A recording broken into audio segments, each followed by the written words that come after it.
Bonjour groupe! Suite à la lecture de l'extrait du Vilain petit canard de Hans Christian Andersen, vous deviez repérer des éléments du texte qui décrivaient la situation difficile vécue par le personnage principal.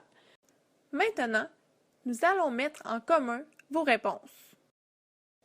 Qu'avez-vous relevé dans le texte? Affreux, trop grand, pas beau, fait peur, malheureux, trop laid, colère, chagrin. Oui, très bien, ce sont de bonnes réponses.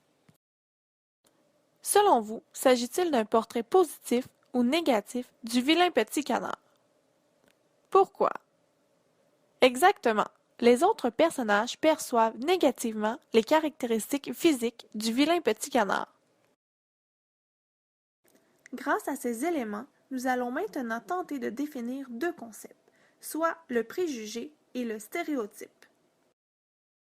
Quelle est la définition d'un stéréotype? Il s'agit d'une idée préconçue, c'est-à-dire d'une idée toute faite et non fondée concernant un individu ou un groupe d'individus. Autrement dit, les stéréotypes sont des généralisations. On suppose que les gens qui partagent les mêmes caractéristiques physiques, culturelles ou autres ont certains traits de comportement communs. Par exemple, tous les hommes sont plus aventureux que les femmes, ou toutes les femmes sont plus sensibles que les hommes. Êtes-vous d'accord avec ces propos? Selon vous, quelle est la définition d'un préjugé? Il s'agit d'une croyance qui divise les gens en deux groupes, soit inférieurs ou supérieurs. On fait des suppositions à partir de ce que nous savons.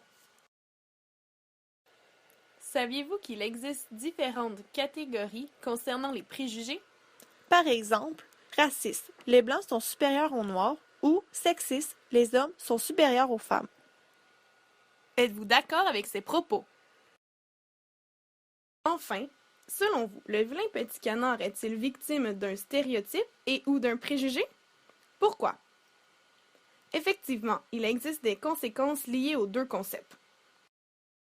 Au prochain cours, nous discuterons plus en profondeur de celle-ci. Soit du rejet, de l'exclusion, de l'intimidation et de la violence.